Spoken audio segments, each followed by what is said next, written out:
Hey folks, how we doing? It's Dom here today, and we've got a Nilfgaard tactics deck to show off today. So this is mainly about just using a bunch of tactics to control your opponent's side of the board. We got a few weird ones like Fergus in here, but that's mainly just so you can use Coup de Grace combos, and I'll show you how it goes in a match. So we're up against Northern Realms with some sort of buff deck probably. You. This time. Hence the reason they're using their kind of Scytheman leader ability. Okay, so our hand's looking quite nice actually. We don't need two amnesties, and I mean the only thing really here that we could mulligan would be one of our mini fire scorpions. And hunting pack's just quite nice, so we'll keep that. I'd say the best thing about hunting pack is you don't always have to like do stuff to your opponent's side of the board to get it off. We'll open up with a fire scorpion just so we can get some combos rolling in case they summon things that we can use tactics on. I mean, if they summon something with a status, we can just use Hunting Pack to thin out our deck a little bit. Carrick City Guard. Very interesting. But it does have Veil, so it does mean we can use Hunting Pack. Just start to thin out our deck a little bit.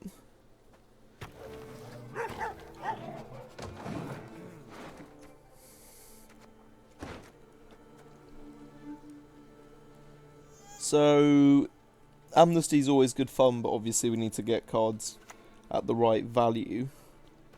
I guess we could use it on Cutthroat if we wanted to with the Scorpion, but at the same time, I'm not really that fussed about its existence, so I'm thinking if we use Menno to assassinate the City Guard, we can then use our leader, not leader ability, our stratagem, and our Fire Scorpion to kill the back row Cutthroat. Target acquired. Just really assert our dominance this round one. Because with control, we want to be reacting to their plays rather than kind of going first, so it's quite key that we win this round. And if we're able to push them like this, that's fine. Although one of our biggest issues is we've got a lot of nice cards on the board. And in hand, actually. So, we don't want to overplay this round. I mean, like, the only thing I can really play here, to be honest, is our Roderick, and we don't want to waste Menno here, so we're going to have to go with Fergus, which is a bit unfortunate because it means we can't get off some Coup de Grace combos, but as we've got Joachim in hand, we don't really need to worry about that, because he's a really good target for Coup de Grace. I'm not really too sure what they're going to be doing this round, because they haven't put too much into this round, so they could just get out of it now, I guess.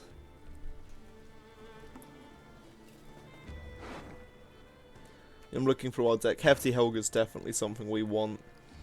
But then other than that, the rest of the cards, it's just kind of fine whatever we get. Temerian Drummer. Left, right. That looks like a very nice amnesty target for me. Just do a casual little 8-point swing there. And we're not even going to use the Drummer for his own ability, because we don't really have anything else we want to play, so we might pass here if they don't. And yeah, we'll see how many cards it takes them to kind of catch up, or they can just let us have this. Using their leader ability so we don't give up. I mean, we just want this first round. There you have it, we've taken a first round.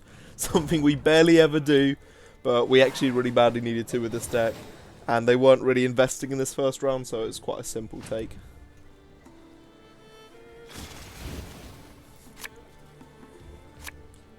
Right, the Poisoners, or Fangs, isn't really that necessary. We don't need two Van Moorlem Hunters. But we do get Helga, which is really nice. And looking at this hand, honestly, there's nothing really that we want to play. I mean, I guess we could play a Van Moorlem Hunter, just so we can kind of, like, get two cards out of them. No, we'd only get one, wouldn't we? Because I'd easily take it in one. It doesn't really even seem necessary playing this round. I might just instantly pass, to be honest. There's just nothing that I'm really looking for this round.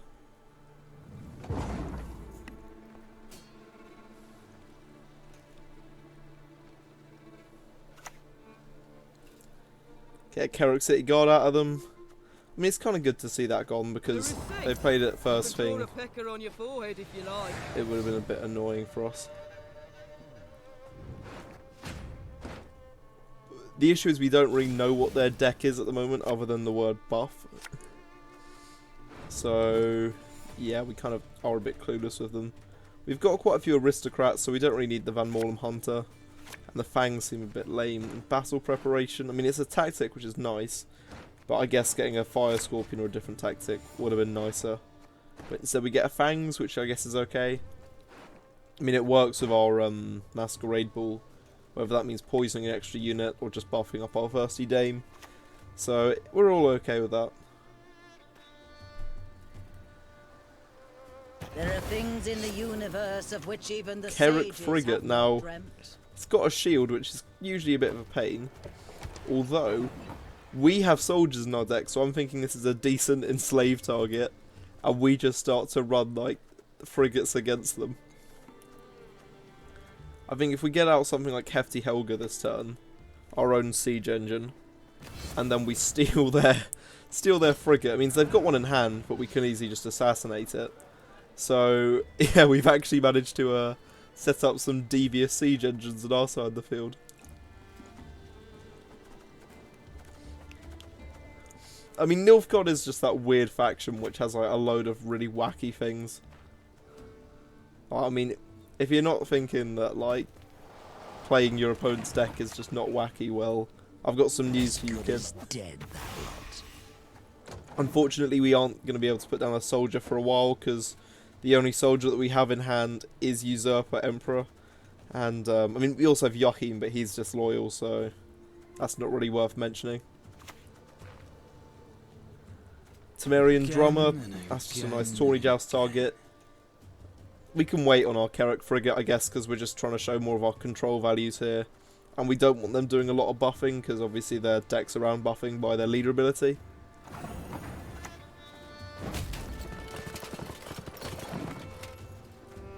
Don't let the peasants revolt. We're going to try and get down a Masquerade Ball sometime soon. Just so we can maybe get down our Usurper Emperor. And then start getting their frigate to give us some cards.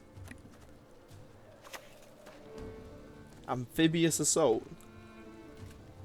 Okay. They really want those frigates.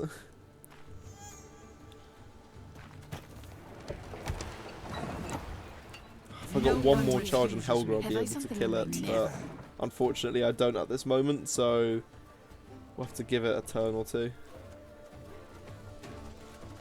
We also need to make sure that we don't put Joachim next to that frigate, or we could actually accidentally set off its crew ability. I mean, we could try and grab a Van Morlem Hunter, I guess, and lock it.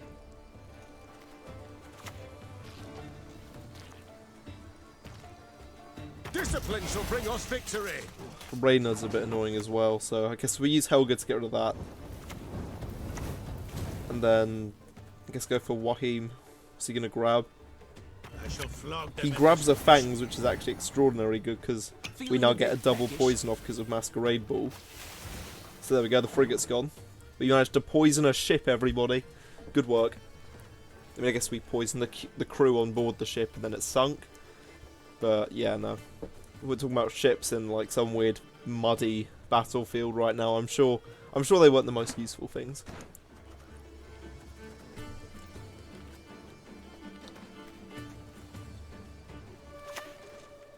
Geralt of Rivia, okay.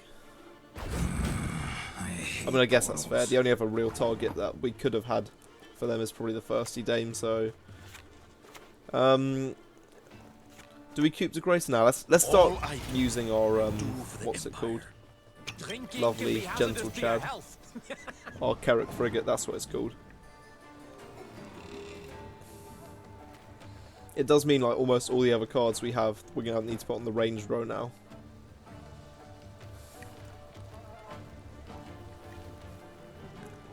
I don't mean to be rude against this person, but I might be running their deck better than they are with this frigate. I mean, we're running control, so this isn't a good matchup for them. Fallible. I mean, in a way, that's kind of good for us because it's cleaning up the front row. So space isn't going to be an issue. Although it is a decent little card, isn't it? Barbarians all. Use Joachim, and then I guess We might as well lock Falibor, I guess.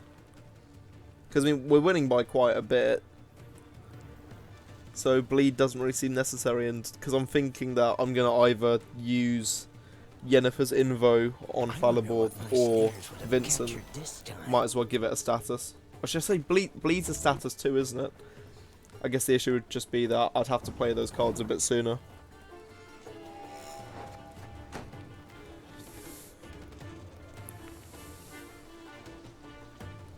Still haven't used their leader ability, but I guess they haven't really had many options so far. Because they haven't had many buffed units.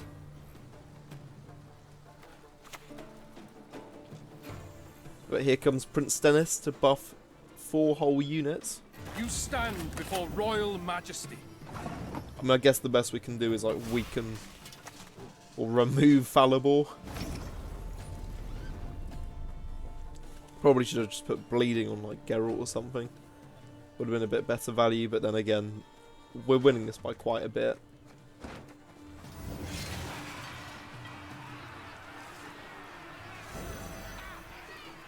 Yeah, and I mean, Illyrian Scytheman of 7 points. It's decent, but it's not amazing. Aye. And Visigoth, oh boy. That's going to be what, 11? We'll never lay down our arms. That's including its own value, by the way. I'm saying 11 as in like, wait, yeah, because it's going to have 6 points to damage us with, and it's 5 power. Yeah, it's 11.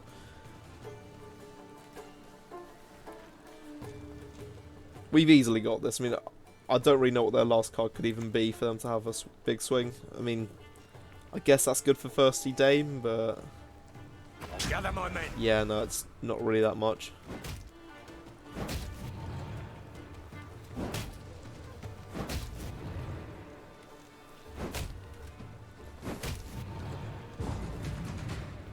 Right, we'll use Frigate as well just to kind of, you know, solidify the win. But yeah, that's Nilfgaard Tactics Control, I guess. I hope you guys have enjoyed this. If you have, please like and subscribe. Massively helps out the channel, and I'll see you next time.